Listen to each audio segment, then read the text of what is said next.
Coping with change, it's not just a phrase, it's a skill. In a world where job competition is fierce and industries are in constant flux, knowing how to navigate is half the battle. We all need a way to cope with major career shifts. Working and thriving in a multi-generational workforce, using AI in our career growth and in our job search, and coming to grips with the tech tide. These are all major changes that affect us all, because change is not to be feared.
Hello, good afternoon, everyone. In recent times, the idea of developing good career health has been gaining traction. So, what is career health? In a nutshell, it's having situational awareness of yourself, right? And your environment, and adapting to the changes that is happening and taking action to overcome the challenges and thrive. Therefore, the ability to cope with change becomes a big priority for everyone, isn't it? To develop resilience and inner strength. I'm a career coach with almost 10 years in my own private practice. And when I work with clients who are at a career crossroads, this ability to cope with change is a really critical area. If they don't address this, they can't move forward, they can't move ahead and take action. So over the next couple of hours, I want to share with you the system that I've used with my clients. Okay, this system will allow you to cope with any change you will face and help you set aside the emotions, gain clarity on what you can do and what you need to do. Career change, right, is just one of many I regularly deliver with WSG, as well as many other organizations. So you can see some of the topics here. And if you're keen to know more, just stay tuned to the end, and I will share with you not only my upcoming workshop schedules, but also how you can view the past recordings of my past workshops as well. All right. Now, let's start with this understanding of why change scares us. If you look at it, change is really about disruption, right? I like this quote from the Gartner's Future Lab. It's a fundamental shift in the system that we are working in, and it doesn't go back to the way it was before, right? So it is a massive disruption. And because of this disruption, many a time it scares us a lot, okay? Right. And since today's topic is about change, and you are here to try and understand how you cope with change, what I'd like to do now is you give me a sense of what are some of the changes, the challenges you are facing right now in your job, in your career. Thank you so much for filling up this survey. It's been grouped into various categories that you can see here. All right, let's talk about job transition. Most of you have put down that's your current challenge right now under job transition, right? So you can see all the responses there. Next up, career challenges. 6 responses. Under career break, mid-career, ATS, the other one. Job search exhaustion. So sorry you're feeling like this. Burnout, loss of passion jumps out right at me. Employment struggles, okay? Landscape, gaps. You need to pay the bills and you're exhausted. What else is there? Age discrimination mentioned by a few of you. Then we've got work environment, toxic work environment, expectations, something about your employers. Okay. Some of you feel that you don't have the relevant skill sets anymore. Career uncertainties. Thank you so much. So what happens to our careers when we cannot cope with the changes that you breakdown, depression, mental health issues, yeah, stress, what else is there? Loss of hope, short fuse easily, right? A lot of emotional happenings, right? Low morale. But what about your actual career trajectory itself? You'll be lagging behind, self-doubt. I mean, a lot of you express emotional impact. There's also impact on your own career trajectory. Right? Someone mentioned lagging behind. Yeah. In a sense, if you can't cope with the changes that's happening to you, sometimes the career success is very difficult to achieve. You will miss opportunities, lower productivity, especially those who are experiencing changes within their jobs itself. And then your job satisfaction will be very, very low. Right? You experience stress, burnout, mental health issues like what many of you have written down. And also this notion, am I going to be replaced? Right? Something that's really, really bothering a lot of people as well. Yeah? Now, all those things that you have mentioned, right, about the changes that's happening to you right now, understandably, it is about what you are directly facing. Okay? Now, and I think sometimes is when we try and react directly to the things that we are faced right now, many a time we get very emotional, right? We get at a loss, don't know what to do. But if we take a step back, actually, if you look at it, much of the changes that we experience in throughout our whole career is really a result of what's happening outside there. And so the linkage between what's happening outside there to us is really a direct impact. Right? Now, in order for us to sort of really make sure we can cope with the changes, the best way, all right, is not to be reactive, but the best way is to be proactive. Right? So in other words, anticipate what's going to happen. Right? So here, this is what the gist of today's session is going to be. I want to make sure that we understand how we can anticipate things that's going to happen to us. To make sure that, once those things happen to us, we can cope with it. But I just want to take a step back first, right? And understand why did those changes occur and to what extent can we minimize or manage the impact of those changes on ourselves. Okay? I'm going to rely on this particular survey that was done, the 7 trends employees and employers in Singapore should know in 2024. Okay, so according to this article, right, the first thing here is that they mention many companies are now, they are very cautious in hiring. Okay, but they still hire, but they only hire for a very particular set of skills. The rise of technology jobs is becoming bigger and bigger. That's another trend that they've mentioned there. Multi-generational workforce. To work with different generations has become the norm. Flexible work arrangements, right? Over a few months ago, we've heard this new regulation that came in, but I think this flexible work arrangement, the trend really started back in COVID, right? And it's really become part of our lives right now. This notion of contract employment, right? More and more people are being faced with the notion that if they want to get a job, employers are putting them on a contract basis. And many a time now, employment practices, contract hiring becomes the norm as well. How do we cope with this? The use of AI. If you haven't heard about AI over the last couple of years or so, then you better come out from under the rock because this is going to be part and parcel of the way we live from now on. So these are the 7 trends that they have talked about, right? So the question now here is, how do we cope with all these? So I've basically grouped these into 3 categories, okay?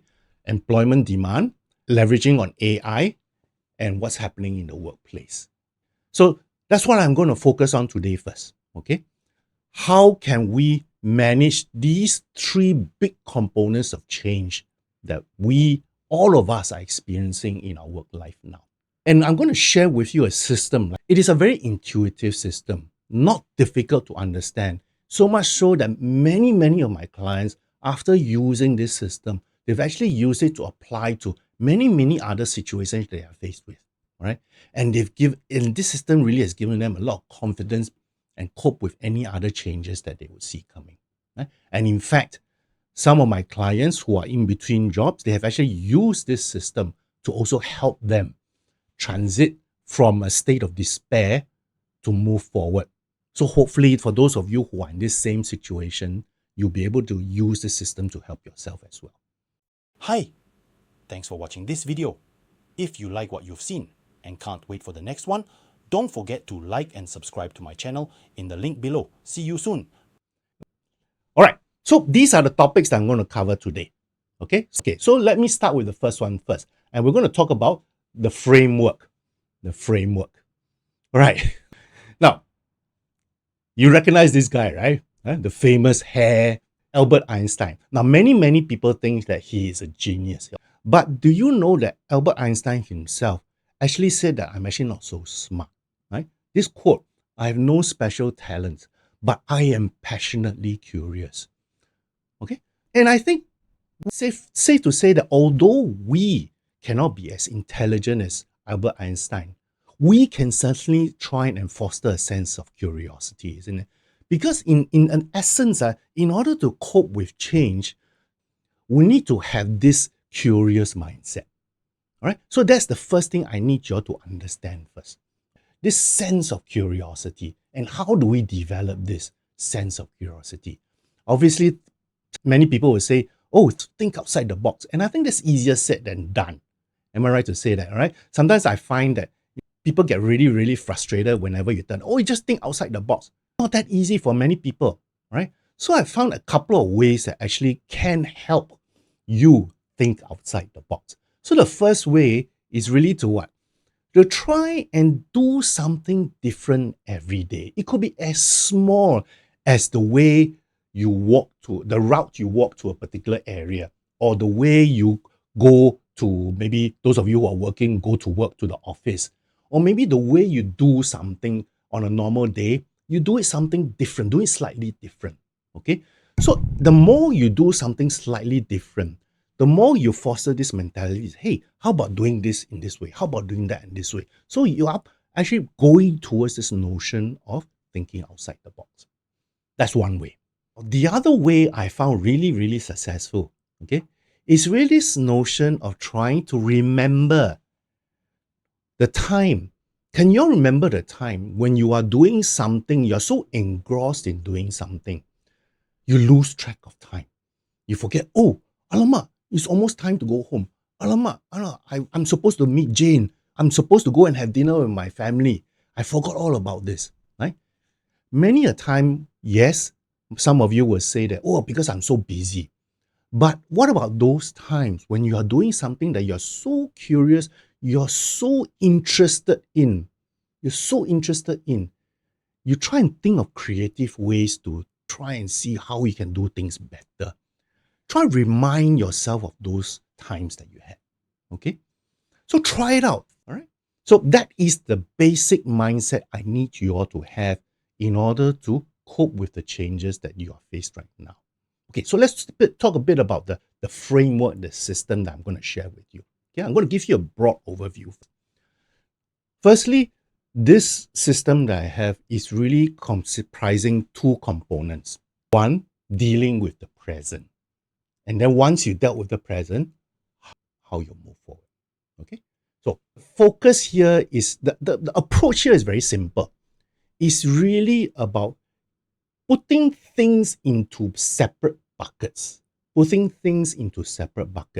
Remember when I said, whenever we are faced with impactful change that affects us a lot, the first thing that we feel is we get distressed, we get emotional and all that. And once you get emotional, it's very difficult for us to think clearly on how to move ahead. Correct now? The basic fundamental of this framework is really to make you put things in separate buckets so that you can very clearly define and see what those things are in the bucket and to be able to action on those things, right? So think of it this way, okay? So let's talk about the first portion first, dealing with the present. Now, the essence here is to acknowledge a lot of things, right? First of all, acknowledge the feelings that you will get when you're undergoing change that is so impactful. Many of you in the chat box mentioned depression, mental wellness, sadness, loss of fulfillment, and all that. Yeah? So we need to acknowledge that. I'm not asking you to put it aside. We need to acknowledge it. But in acknowledging it, we need to find a way to control it, to make ourselves calm. So that is the essence of this particular first part of the framework when we are dealing with the present.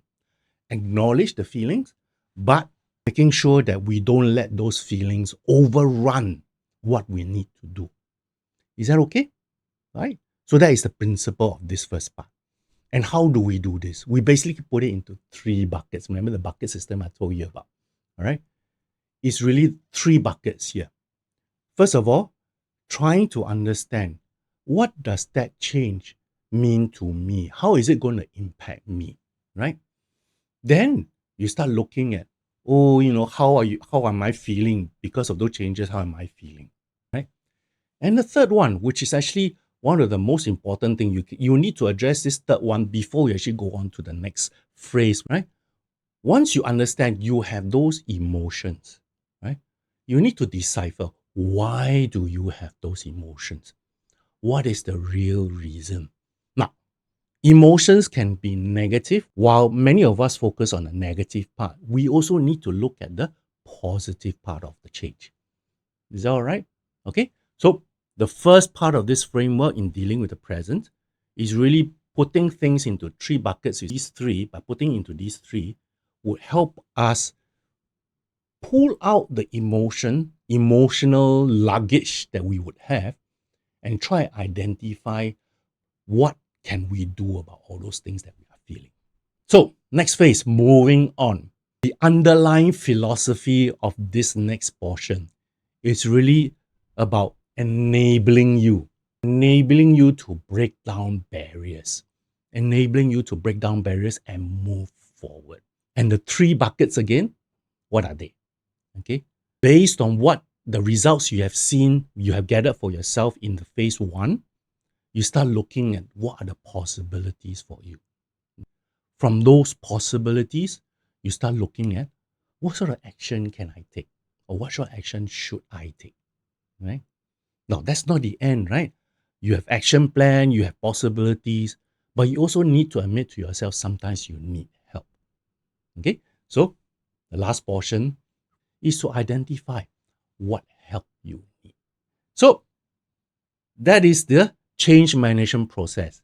And believe you me, all right, I've tried this out with so many of my clients and with so many people in my workshops, not only with WSG, but also in my corporate clients itself, where I helped many people in employment cope with the changes that's happening to them at work, right? So they looked at what's happening with them, but they also try and work out a framework to anticipate what's going to happen down the line as well. And this CMP has been proven to work. So I hope that you will also get the same benefit out of today's session. All right. So that is the framework. So what's going to happen now is that over in the next 3 sections, all right, on employment demand, on workplace trend, and on leverage on AI, I'm going to use that framework for you to take a look to see how it can be applied. Okay, the answers, the points I'm going to give to you in each of those areas are from my point of view. All right, I'm sure some of you would have slightly different points of view, but the idea here is to show you how you can use that to cope with all these things that's happening. All right, so let's see how the framework is used in action, shall we? So let's talk about the first one. Employment demand. Now, let's deal with this portion first. Remember I said, try and understand what's happening first before we look at, does it mean to us, okay? Let's take a look at the big picture. Let me ask you guys, why do you think companies nowadays, employers nowadays are very cautious in hiring. Gary says VUCA, Agnes is cost conscious, and budget is another issue. What else? Cost and inflation. Okay, somebody said bad economy. Let's take a look at the underlying factors.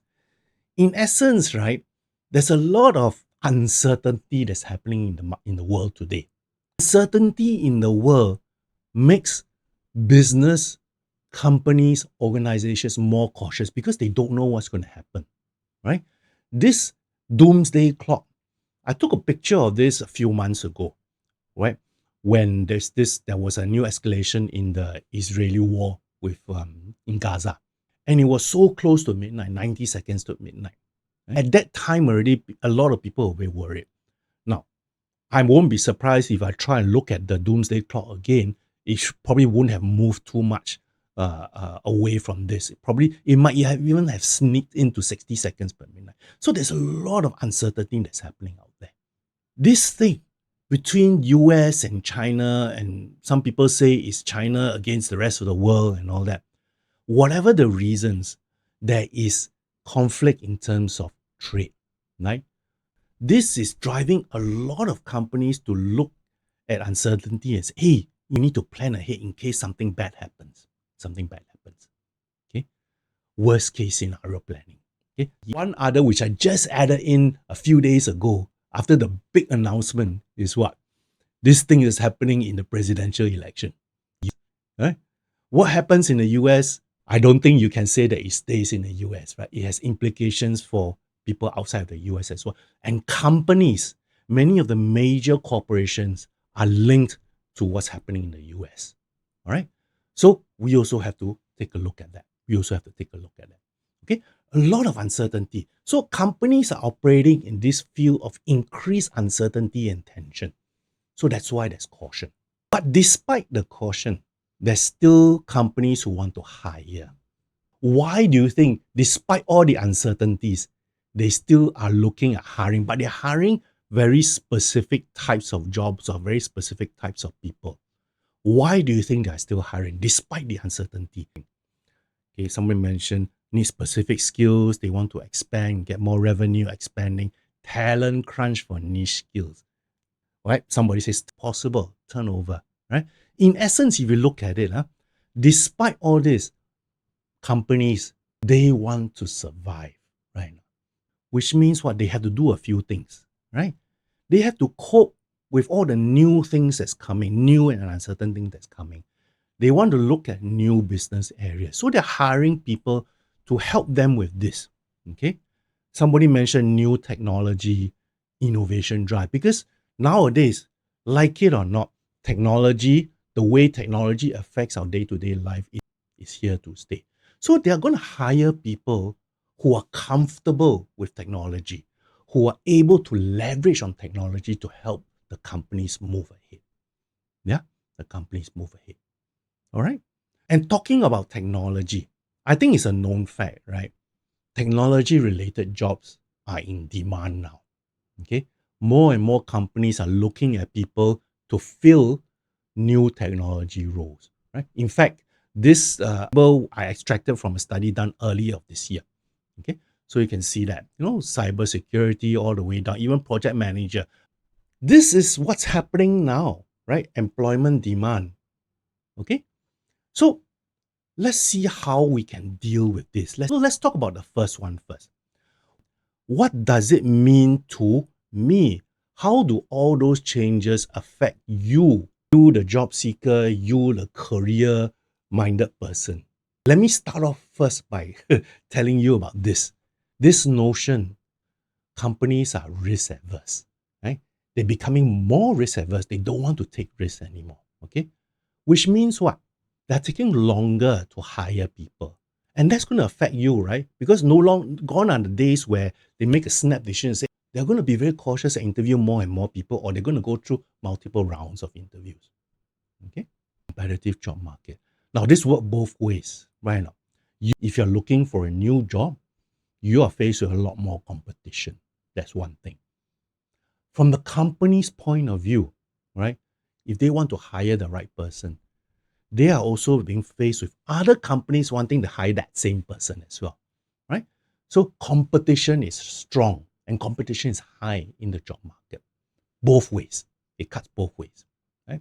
More and more companies and individuals are willing to invest in talent, their own talent, in their company's talent. They want to develop people, right, to stay in a company to help them, right? Help them what? Help them solve problems. Okay? So this notion of problem solving becomes more and more critical nowadays. So you have to understand what problems you solve. Then obviously this thing about technology industry, it is growing. How is this going to impact us as a job seeker, as a career individual, right? Then obviously you cannot ignore this notion of technology and how it drives industry growth, right? You have to get on board or get out, right? That is a key thing now. Okay? So you may have more things to say about how it impacts you because sometimes this is a very personal point. But I hope you get the drift here. Okay? So this is the first part. What does it all mean to you? So given all these things I just listed in the orange, all right, how are you feeling about all these things? Okay. What are you feeling right now? Someone said tiring. Well, it could be tiring, yeah. Stressed, anxiety is there. What skills not updated? You feel left behind, yeah. So really, in a sense, right, you're very anxious. Someone mentioned anxious, right? You're very insecure. You're very insecure. Are there any positives or not? Are there any positives? Those of you, remember I said the emotions could be negative, but it also could be positive. And Gary said excited. Yeah. And right. You think about this, all these things that's happening now. At the end of the day, right? Change comes opportunities, right? So we need to look at these changes as opportunities for us. Opportunities for us. All right. So let's examine. We've expressed all the uncertainty, the insecurity, the anxiety, excited. Let's understand why are we feeling like this? Some people are saying, wondering what's the next best step. Some people are not sure what to do. Okay. Some people say, oh, I need to learn. I know what else? Why are you feeling like this? We need to understand, you are anxious because what? Anxious because what? You are insecure because what? Somebody mentioned uncertain future, right? Taking longer. You are worried about the competition. Some people say, maybe the whole thing is so unstable, right? You fear that, hey, I'm going to lose my job. Somebody mentioned relevance, right? Relevance. Is there an opportunity for you to grow, whether it's in terms of the salary to meet higher costs of living, all these things. Insecurity about, do you need a steep learning curve to all these things? Now, for those of you, right, like Gary, for example, who's excited, why are you excited? Those of you who've expressed positive feelings, why are you excited? Some of you would just say, hey, this is an opportunity, flux can be an exceptional opportunity. Yes. Somebody said, I'm always positive as I embrace changes as opportunities. Very good, right? So really, at the end of the day, behind every change, yes, there's anxiety, there's things that we need to do, and there's certain sense of negative feelings, but we also have to recognize some positive aspects to this, okay? So this is the first portion, dealing with the present. So I hope that, you see the benefit of this. Going through these three buckets helps you to separate the emotions out, okay? So that the emotions don't get muddled by what you need to do, what is the real reason. Because this last bucket here, the real reason behind your anxiety or even your opportunistic feelings will lead to what you can do in the next phase, which is the moving, okay? It's the next phase of moving forward, okay? So let's talk about that, all right? So again, if we move forward under employment demand, right, what are the three buckets that we need to put into? Okay, so the first one, what are the possibilities under all those things? the employment trends, the employment demand. What are the possibilities you can see there? Well, let me kickstart this first. Obviously, some of you may think, oh, I think I'm going to change job. I want to change career. That is a possibility. That is a possibility. Yeah. Another possibility I'm sure many of you are thinking of, especially for those of you who are more optimistic, right, is to embrace technology or learn new skills to leverage on technology, or even go to technology related jobs, or even to review the jobs that you have, the career that you have, and see how you can use technology to help you, right? That's also another possibility. Yeah. This one, I really want to highlight because more and more when I work with my clients and I work with workshop participants, many people come up to me and say, hey, Ewan, this is the age of growth, the age of opportunity, the age of the renaissance. You know why? Because of all the things happening, there's actually much more reason, much more ease for us to actually start something new, start our own business. I'm actually in that boat as well, right? I've been a career coach for 10 years. In the last 5 years or so, I really migrated to actually looking at how technology can help me and what I need to do in my job, my practice as my career coach. Right? So again, don't ignore that. Now, I also want to be a bit more optimistic here by suggesting to those of you who are already very comfortable with technology, who are already very comfortable with the skills related to problem solving, you now have the opportunity to start looking at, hey, am I being undervalued? Am I being underpaid?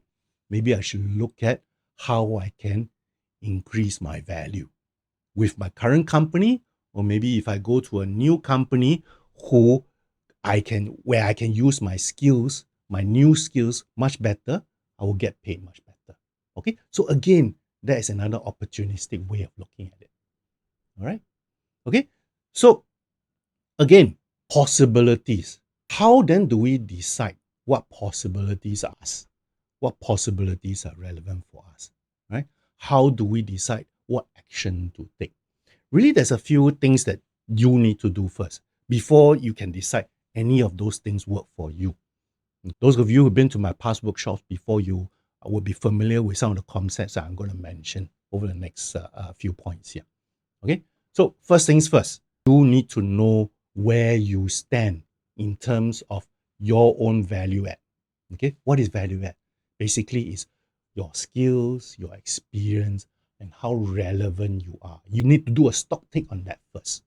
Okay, you need to decide, should you reskill, which is increasing your versatility, or should you upskill, which means you want to specialize more in that area. This is something you have to decide. Okay, you need to look at how all those options here, how do they match with who you are? VIPS, values, interests, personality, strengths. Okay, how do any of those options or any other option match up to who you are? You need to understand that. Okay, then once you have decided on all those things, then you have to start thinking, okay, how am I going to communicate this to the rest of the world? How am I going to brand myself?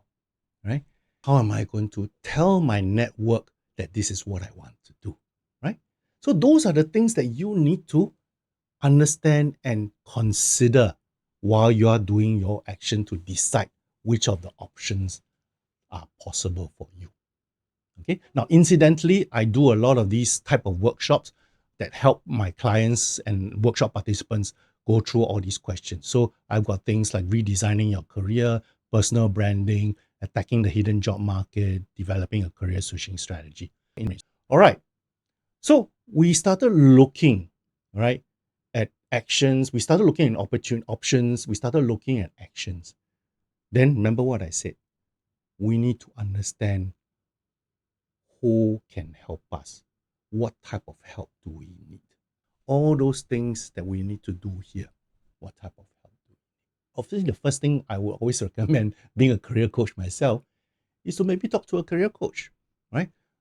Career coaches are trained to help job seekers like you know all these things, right? They're not going to tell you what these things you should do. They are going to point to you, hey, you need to consider all this. Then it's up to you to decide. Okay, it's up to you to action. Right? Somebody mentioned network. Talking to your circle of people, right? You can not only help you gain insights to all those things, but they can give you pointers as well, right? I'm sure I don't need to go into all the benefits of networking, relationship building, right? It's a given fact. I'm sure you all know this already. Okay? So that's one big factor as well. If you want to start your own business, then maybe you want to start talking to people who have been in the same boat, or organizations who are designed, who have been set up to help people do startups. So these are some of the things that you can go, these are some of the places you can go to get help. I want to make sure we all know this very, very important source of help as well. It is our family, right? Many a time when I work with my clients, while they are so focused on all these other aspects, are you missing out the biggest component of help you can find, the easiest component or source of help you can find? Many a time they need to be reminded that family can be a big help as well, giving you a source of emotional support. And believe you me, in this journey of coping with all the things that's happening to us, having strong emotional support is such a big bonus, and you should not and cannot ever ignore that. We talked about employment demand. We went through the initial stages of looking at what it all means, right? In other words, a description of what's happening out there. Then we looked at dealing with the present, the three buckets, what it all means to us, how you're feeling, and then why you are feeling that way. Then we started looking at the ways to move forward. So we started looking at what are the opportunities that are possible for you out there. From those opportunities, you then need to look at what actions you need to take, right? Segment down all the actions. It all depends on which possibilities you have. I mentioned all those pointers already, right? Then you start looking at who can help you. Move on to the next portion, which is on workplace trends. Let's talk about the first one first. Here we're talking about contract work. So the thing here is this. Contract work, we need to understand, why do employers like this sort of arrangement? Many people are saying reduce cost savings, assessment, flexibility. So cost is I'm sure cost is a major factor, but I think underlying all this, right, is really this notion of the companies being able to respond faster, right? So they are able to respond faster to things that's happening in the environment, right? I mentioned to you all the uncertainty that's happening. Yeah. Somebody also mentioned this thing about gaps. So with things happening so quickly, right? Many a time employers find that, hey, I need someone to plug this gap, to do this particular thing that nobody else in my company seems to be able to do, right? But I don't know how long it's going to last, but I need this done pretty quickly. So they resort to a situation like this where they hire somebody as a freelance or somebody on contract for maybe 6 months, 1 year, 2 years. Okay? Because they found that, hey, it's easier to hire someone on a short-term basis out there. Right? Now, if I flip the table around, job seekers also sometimes like this sort of arrangement. Why do you think that's the case? For more variety, somebody said, more variety of job experience. I think enrich personal skills, more experience, salary increase when you bring new skills to the new company, could be, especially if you get converted. More freedom, flexible. If you're an older worker, this arrangement actually be good for you. Flexibility again came up. Okay, low commitment, high flexible so as to cope with caregiving demands at work. Yeah, you're right. isn't it? It's about flexibility, isn't it? But, you also understand the notion of what? Being able to earn additional income as well, right? So these two opportunities, many of time, job seekers and even those people who are employed, they like this, right? This flexibility of, hey, maybe I take on something else, right? They want extra income stream. Remember, nowadays we talk about multiple streams of income. Don't rely on just your job, right? Obviously, there are cons, right? Obviously, right? Tan mentioned, right? No stability, but this sort of thing appeals to maybe a certain group of people. Right? It doesn't appeal to everyone, especially maybe the older you are. You want a sense of stability, but at the same time, you also have to face the fact that as you get older, maybe having flexibility is something that is really positive for you. This notion of flexible work arrangement. So there was this interesting statement. The vast majority of employees highly value workplace flexibility, and Gen Z in particular places a premium on flexibility. Many people now look at this as a very big positive for themselves. So it is not something to be scoffed at already, right? There are people who really enjoy this particular portion, which means companies have to look at how they can manage accountability, how they can manage collaboration, right? So they are starting to introduce tools and processes to enable that, right? Only from the company's point of view, most of the time, if I allow my staff to be flexible work from home, I don't see them in office. How do I know that they're going to deliver the KPIs? How can I ensure the company culture? So they have to do all those things. Yeah. A few months ago, you heard about this notion that employers must have process for workers to request flexible work arrangements from December, right? So this December, a lot of people are looking forward to this. In fact, a lot of my clients, my past clients, suddenly came back to me and said, "Hey, Ewan, how to do this? How to do this? Okay, what is the best way to do it?" Right? So actually, I've come up with a short video to help explain what is actually this meaning, this flexible work arrangement request, and how you can best leverage on this and approach your company to ask for flexible work arrangement, right? So if you're interested in that, take a look. All right, the next portion, multi-generational workforce. Multi-generational workforce. I came across this stat recently. Very, very interesting. Next year, 2025, 70% of the global workforce will comprise people born in 1981 to 2012. Almost a 30-year gap, more than a 30-year gap. So imagine a company, you have someone who's 25 years old and someone who is 55 and all the ways in between. Companies are going to have to find a way for people of such diverse age groups to work together. Okay? Which means companies are focusing more on trying to engage employees to make sure that the employees have the right skills, right? And also to make sure that they have the right set of employees that help them solve problems, right? So that is something that's happening now, right? Now, those of you who are above 40, okay, I've actually done a couple of webinars on this, on how you can reinvent your career after 40, right? And part of this is really working with different generations. So, let's take a look at how we can cope with this workplace trend. Let's talk about dealing with the present, right? Again, this notion of acknowledging what's happening out there. So companies are more conscious about what value you bring to the table. So they're very conscious about what help you can give in the short term, especially.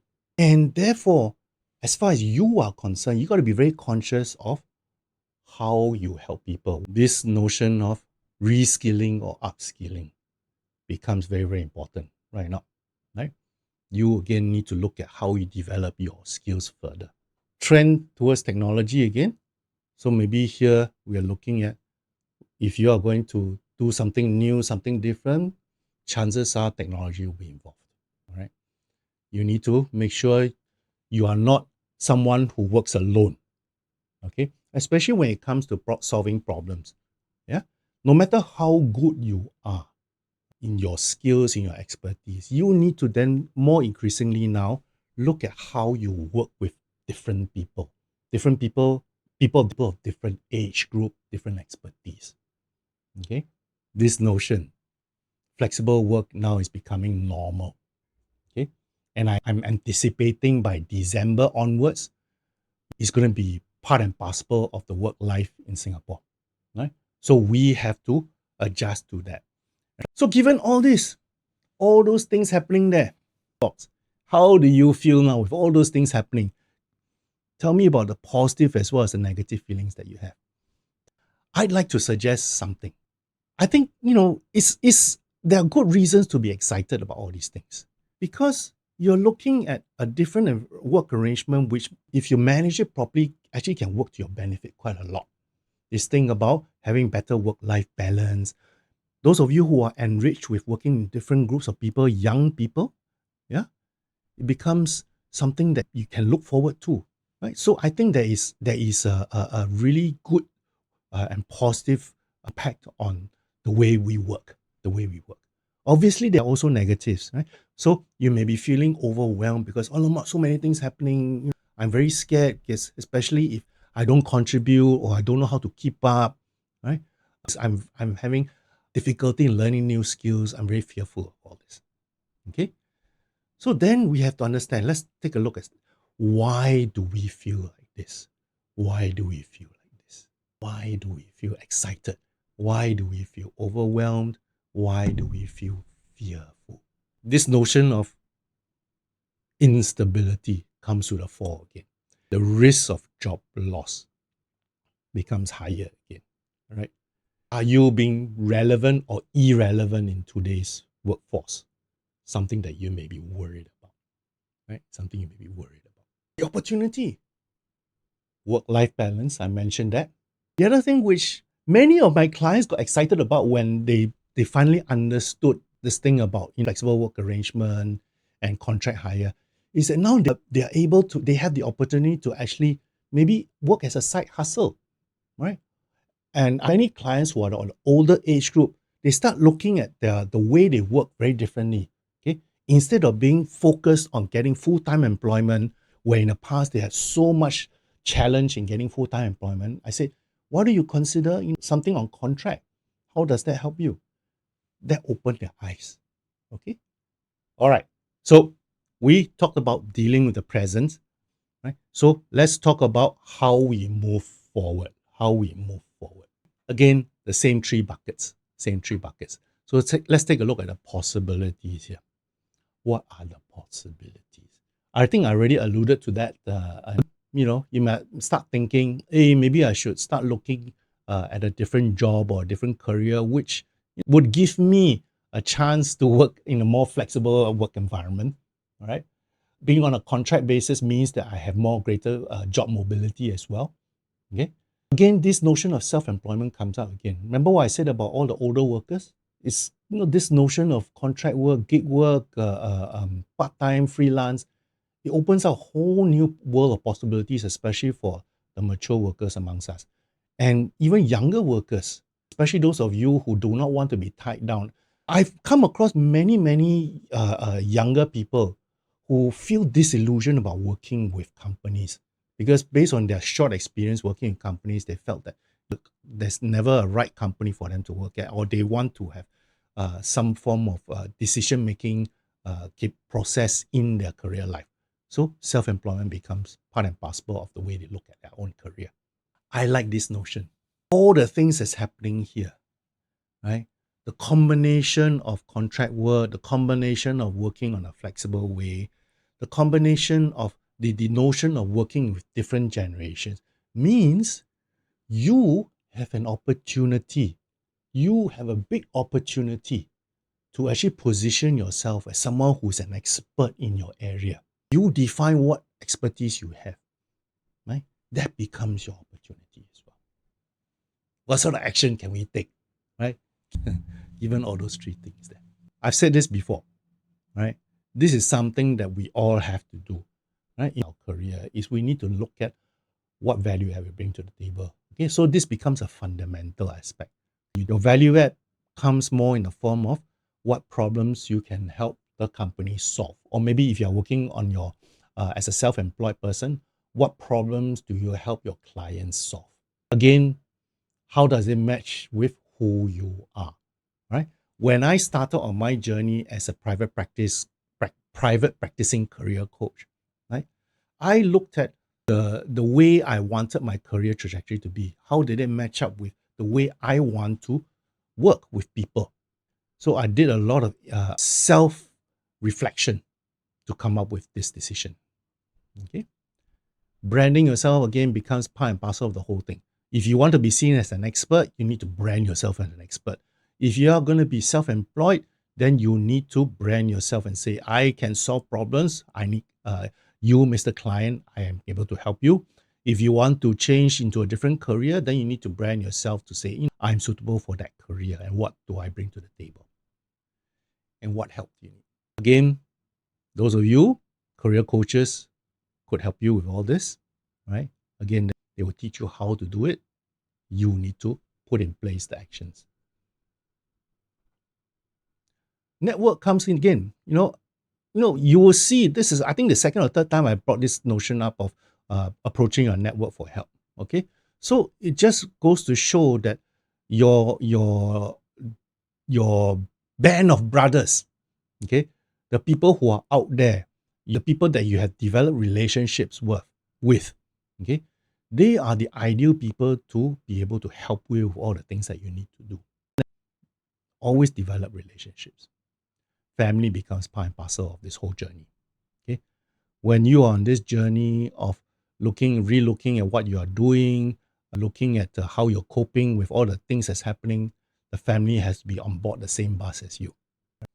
Again, I have videos on this, right? We spent the last half an hour talking about workplace trends, okay, how we deal with it. Okay? And I think I hope you get the message that despite all the things that's happening, yes, there are negativities involved, but there are also a lot of opportunities. Welcome back to the last half of today's session. Okay, so the first part, we basically talked about how we use the framework to apply to these two portions, which is talking about employment demand as well as workplace trend. Okay, this notion of using AI. Now, I did this in my last workshop on this same topic earlier this year. When I talked about AI, I was really more focused on how companies use AI in recruitment and how job seekers can use AI. Okay, today I want to make it slightly different. I want to focus more on how can you, as a job seeker, use AI to your advantage, and you, as somebody who is very career-minded, how can you use AI to further develop your career? Okay, right. Leveraging on AI. Now, there are many articles talking about how companies are evolving to meet the challenges of AI. In essence, if you look at the developmental path of companies versus the developmental path of AI, artificial intelligence, those of you will know, if you've been following closely the trends in AI over the last couple of years or so, you will know that almost every day something new is happening. There's something new tool is coming in and all that. The pace of change as far as new tools, new technology using AI is concerned is growing so quickly. And companies are finding it very, very difficult to catch up. So you see the divergence here in terms of the growth of AI versus the typical growth of a company, right? So the gap will eventually get wider and wider unless companies do something about it, okay? So now it becomes the norm that companies need to use some form of artificial intelligence, some form of technology as part of their daily process, as part of their growth strategy. It becomes the expectation now, right? Oh, it's because now it's more and seen as a competitive advantage. I just came across this article yesterday, all right? It is about from International Monetary Fund, where I think they produce this AI preparedness index every year. They've highlighted Singapore. So they say here Singapore ranks first in Asia in terms of readiness to adopt and integrate AI technologies, considering factors like infrastructure, innovation skills, regulatory environment. It reflects a strong AI ecosystem, substantial investments in AI infrastructure, and a supportive regulatory framework. Right? So this is really, really important to understand. Very important to understand. Okay. So given this notion of how quickly AI is going to be adopted worldwide as well as in Singapore, what does it mean to us, right? To you as someone who's very career-minded, focused on growing in your career, somebody who's looking at finding a new job. What does it mean to you? Okay. Let me kickstart the process. The first thing here we have to understand. Okay. If I were to ask this question maybe 2.5 years ago, there could be this that, oh no, AI is a fad, it's just going to die out. A bit like cryptocurrency, right? Okay. AI is a very different animal altogether because it is integrated into the way we do things now, right? So it is here to stay. What does it mean? If it is here to stay, then we need to be updated, right? We cannot be a victim. We have to manage how we use AI already, okay? I feel that new technologies, generative AI, gives us immense opportunities for growth and flexibility. Again, right? But I think this is something that we need to be excited about. We should not be fearful of this. Obviously, despite this notion of jobs being replaced, I feel very strongly that the human touch is still very significant, still very prevalent in the jobs that we do. This is something that AI cannot replace. Okay? Say what you will, the higher levels of human touch will always be there. All right. So how does this make you feel? Given the progress of AI, how do you feel about all these things that's happening? Someone mentioned, ChatGPT very useful to rewrite a CV. Excited with AI, want to learn more, work more efficient. Technology is an excellent enabler. I like that word, enabler. All right. Efficiency increases with AI as well. Yeah. Okay. So if you look at it, it could be a mixture of emotions, right? You could be anxious about this technology coming in, especially if your mind is thinking in a traditional way about work, right? Or you can be excited. You say, oh, there's something new coming in. I want to make sure that I get on the right boat. But there may be also some of you who feel that, hey, wow, all these things coming in, I don't know how to cope with this. I'm finding difficulty learning the new technologies. You could feel all those. But then what is the real reason behind those feelings? What is the real reason behind those feelings? I always come across this comment. Do you all feel this way? Especially those of you who are a bit older, above 40 or above 50. Sometimes you feel, I'm too old to learn new tricks. I hope you will change your mind towards the end of today. Okay? Or maybe you feel that, hey, I really don't know what I don't know. Right? Or I don't know where to start. Okay? Or you feel that there's so much you need to do, so much to do, there's so little time. Yeah? But really, I want you all to have this at the back of your mind, that at the end of the day, this is a new opportunity. Using technology like this is a new opportunity. I just hope that you see that as such. So let's start dealing with dealing with how to move on. We talked about dealing with the present. Let's start with how we move on to this, how we leverage AI. All right. I mentioned I want to talk in terms of these two groups of people. One as a job seeker, the other one as somebody who looks at developing your own career.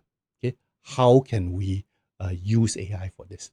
Right. So let's talk about the job seeker first. Opportunities. What are the opportunities or the possibilities if you are a job seeker, knowing that AI is coming on so strongly? One thing I want to make sure we understand, right? AI is a tool, which means we need to be able to identify what areas that tool can help us, right? Now, if you want to saw a wooden plank, there's no point bringing a hammer, right? Same thing with AI, right? So you need to understand how to use that tool. So as far as a job seeker is concerned, there are basically 4 components: knowing yourself, knowing the world of work, what strategies you are going to uh, develop, and how you connect with employers, right? Essentially, that is the modern job search strategy. I am underlying the word modern job search strategy because many of those, especially the older workers, we are so used to the traditional way is where we just look at job advertisement and we apply. That is the traditional way. No longer works as much as well. Okay, so this is the modern job search strategy. So AI can help us in these different components. How? Under knowing yourself, there are AI tools that look at assessment. There are AI tools to help you match careers based on who you are. Knowing the world of work, you use tools to do research about companies and industries. You use AI tools to get the latest information out there in the world today. You can use certain AI tools to give you job alerts. Strategy. How do you use strategy? Certain AI tools can help you develop brand strategies, branding. Okay? They can help you build your network. They can help you market yourself. Okay? And they can help you learn new skills. They can identify what skills you need to be up to date with. There are certain AI tools that help you with that. Again, we talk about career matching over that side, right? Here it is about job matching. Job and careers are different, right? You choose the right career for you based on who you are. You choose the right job for you based on the career that you want to go for, all right? So job matching tools are available out there using artificial intelligence. Somebody mentioned in the chat box about using ChatGPT to help you write resumes, okay? Resume optimization, right? There are a lot of tools out there now. Interview preparation. I had a client who actually used ChatGPT and other LLMs to help her go through interview preparation, right? To rehearse what's the right way to answer questions for her interview, right? So these are tools that can help, right? For the next few slides, I'm just going to give you some examples of tools that can fit into some of these categories itself. So for example, here, I'm sure you all know this from My Careers Future, the Careers Finder tool, which is a simple form of AI which helps you to look at what type of career is suitable for you based on you answering a few questions, right? So some career options for you. Then you have this from E2I, okay, where they have a resume builder online, right? And I believe it's free, right? So you can use that as well. Those of you who are very, very comfortable in using tools like ChatGPT and all that, these are just some examples of how you can use those chat AIs to come up with all these things. Now, let's take a look at the possibilities for a job seeker. You're going to leverage on AI. The first thing here is this. You can be an expert in AI. You can leverage on the AI to help you craft find the ideal career that you want, right? The other thing, again, I keep coming back to this. We are at a time where the possibility of us embarking on a new career trajectory in terms of being entrepreneur is really there. You know, the opportunities are abound. There's so many ways for you to take charge of your own career trajectory. Okay? So I'm really excited about this, right? So that was for job seekers. Let's take a look at how AI helps us in terms of career development. Career development, right? I like this phrase. This phrase was coined by this CEO, Ian Baycraft, right? And I think you all can relate to this. AI allows us to go as wide as we want to, right? We can, find a lot of different things. But once you find something that really interests you, you can go deep at a moment's notice. Okay, I think it's a very fundamental but very powerful way of looking at how you can use AI, right? You can go as wide as you want to find something that interests you. And once you identify something that's interesting to you, you can bang, go straight in and dig very, very deep. I find that so exciting. I hope you do too as well. Huh? So what I want to impress upon you guys here is really, I hope you do not be a victim. Okay, you manage the use of AI. This link again will be, it basically goes to a YouTube which talks about the future of AI workforce. Okay. And one of the things that they said was when tasks are automated in traditional jobs, employment becomes threatened. The key word here is traditional jobs. Okay. So AI can automate tasks, right, in certain parts of the job. Okay. So here is an example, right? So you can see the yellow dots are basically the employee skill set. The black dots are basically the parts which are replaced by automation. Okay, so this is like a typical picture of somebody working in the traditional standard organization. And I'm sure you all can relate to this, right? Okay. But what if you look at it another way? AI allows us not only to enhance existing skills and knowledge in our work, but also allow us to use this outside of our department or task.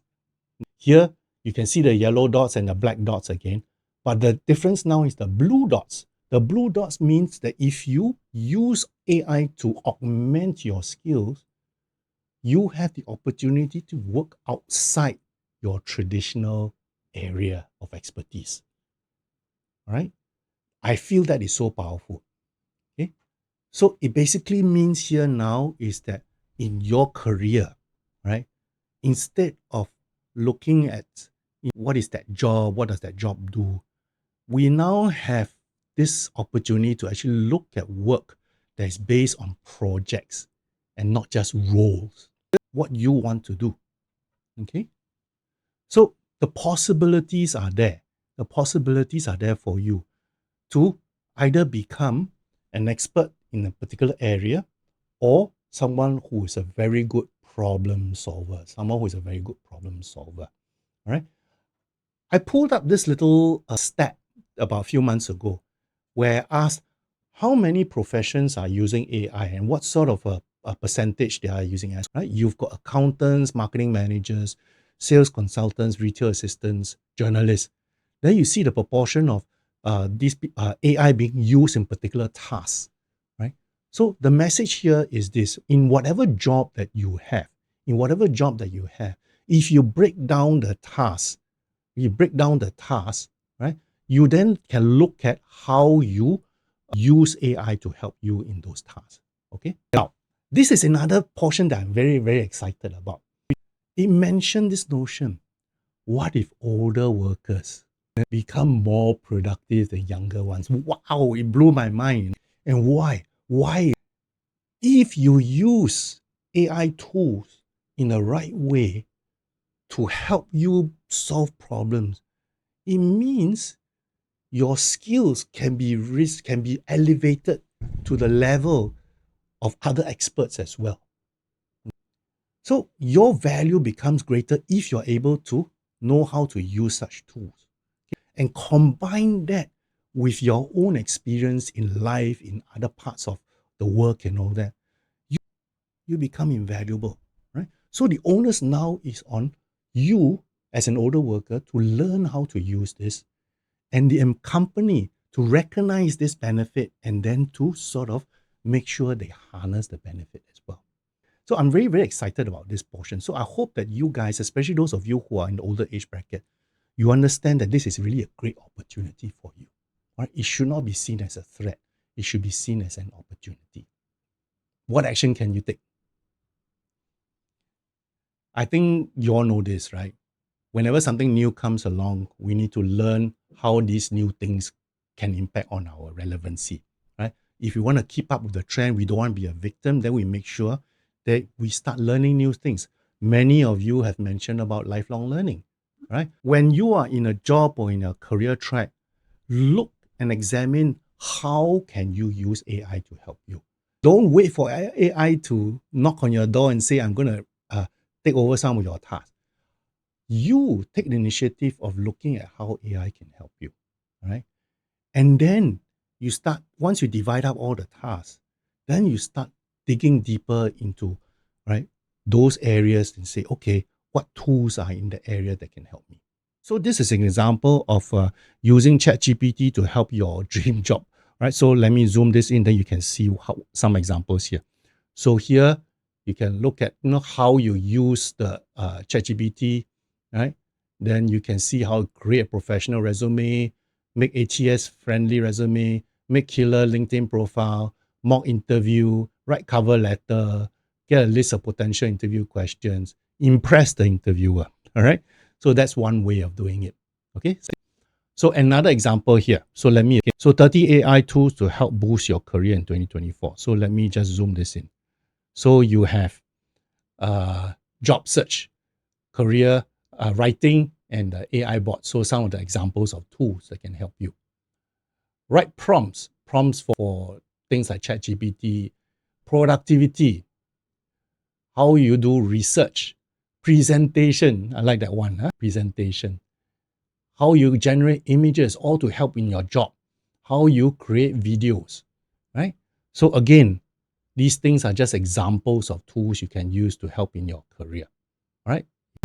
Then another one, yes, okay, ultimate AI toolkit for each job role in 2024. Again, okay, so you got project management, you got email marketing, data analyst, video editing, graphic design, customer support, finance, software engineering, human resource, content writing, digital marketing, and sales.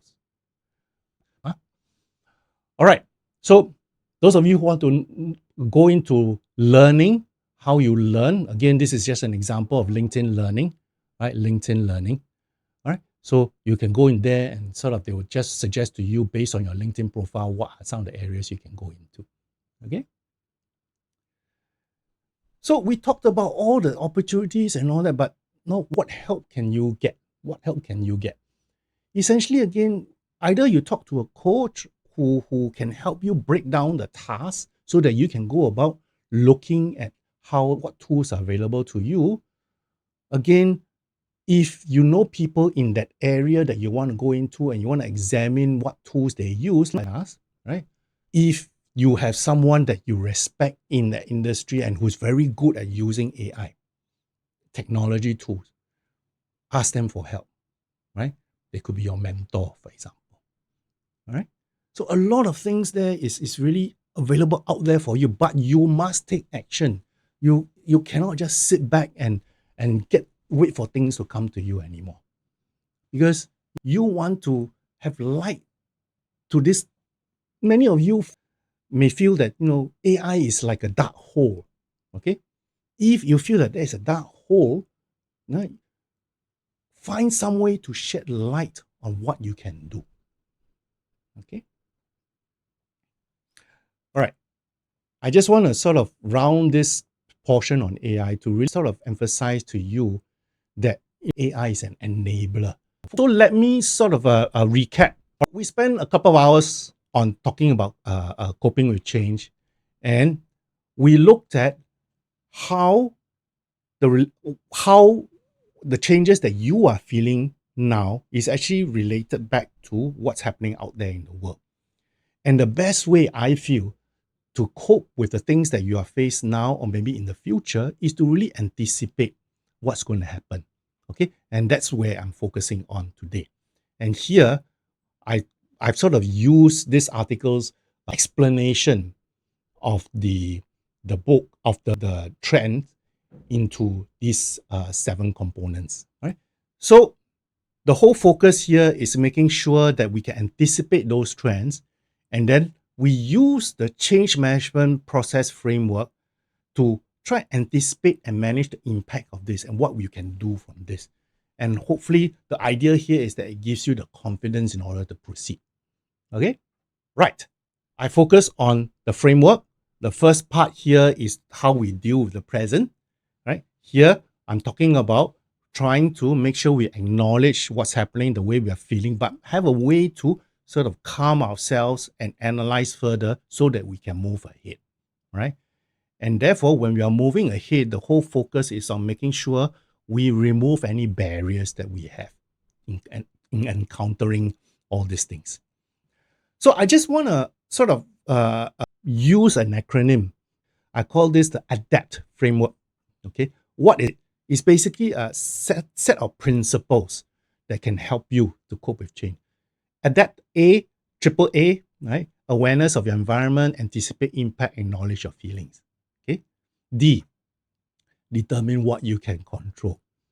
Remember, sometimes we get driven to despair because we focus on things that we cannot control. So we need to focus on what we can control. Okay. Look at how we adjust our mindset. Okay. How we plan the next step. And then, so important, just a bit of how you can reframe your mind to welcome all the changes that's coming for you. Okay. It's really about looking at understanding why you are doing what you are doing. Okay. Make sure you have a support structure. Okay. And then you want to, control the way you react to things. Okay. The change is happening to that. Continuing on this, you ground yourself in the moment. Don't think too much far ahead. Okay. It is just for the moment itself. Okay. And then you learn from your past experiences. Learn from your past experiences. One of the things that I always like to remind ourselves is, yes, we want things to be perfect, but sometimes striving for perfection is holding us back. So we can let go of this, right? But break things down into smaller pieces and celebrate each step that you have successfully taken. Okay. Look at what if scenario. So for example, what would happen? What could you gain if you start learning this new AI tool? How can it help you? Okay. What if scenarios? If you need help, look for it. Okay. For those of you who are very focused on how to manage things that's happening to you right now, for example, job loss, changes in the workplace, and if you are making career switches or you're returning to work after a long absence, or like me, looking at retirement, okay, you can take a look at the this past workshop that I did where I focus on these elements. All right. I want to round off this final summary by sort of reminding everyone, ourselves, and reminding myself. We have parents who went through thick and thin, right? Through tumultuous years in Singapore's founding in the last 40, 50 years. Just imagine the amount of changes that they have gone through and how they have overcome this to allow us to be where we are. Okay? So whenever you feel in despair, whether you feel that things are overwhelming, I urge you, and this is what I do myself personally, take a step back and look, hey, our previous generation have gone through much worse than what we are doing now. They have survived. We can too. So please don't despair, those of you who are still in a muddle. Okay? Look at the positive side of things. Look at what others have done, what they have done, and what you can do. Change. Right? So over the last, now it's time for just over 2 hours. Right? I spent a bit of time really going through the notion of focusing on making sure you have the mindset to anticipate what's coming down the line, a framework to help you adjust to the impact of the changes that you can anticipate, and also identify what possibilities are there for you, and also how you can take action. This is my next scheduled workshop. It's on the 13th of August, right? And I'm going to focus on talking about developing a career switching strategy. Okay, so hopefully I see you there. And so essentially, going to get the video recording is actually very simple. All right. So all you need to do is just go to one link. Okay. There are ways to get hold of me, join in there as well. So if you want to know how to get hold of the video recording, I need you to then fill up this portion. I want to be notified. Okay. Okay. So once you fill that up, you will be giving me permission to send you a newsletter and that newsletter will I only send a newsletter once a month, and that will contain links to the video as well as any other relevant material that I may provide. Okay. Again, these are just some of my other ebooks. If you're interested in knowing what they are, just take a look there as well, just to browse around. Okay. This is what Charles Darwin said. It is not the strongest of species that survive, nor the most intelligent, okay? But it is the one that is most responsive to change. Okay? Change is not discriminating. It doesn't matter whether you are smart, whether that you are strong, how strong you are, no matter how smart you are. If you don't respond to the changes that's coming, you will also become extinct. Right? That is the blunt message that hopefully you get out of today's session. Right? So again, I hope that over the last couple of hours, it has been a useful time spent for you here, right? And the things that I've given to you, hopefully you will find them useful, right? The links that I've given to you for today is something that I do for every session. In other words, every live session, I will give something bonus for the participants. So if you want to access to these free bonuses, then by all means, join me for my next few sessions as well. All right. So again, thank you for the interaction in the chat box. I found it to be really interesting. If there's nothing else, I hope you all keep in touch, whether it's LinkedIn or just email me, telling me how you are and all that. So I hope you all take care. All right. And be good to yourself and to your family. I see you soon.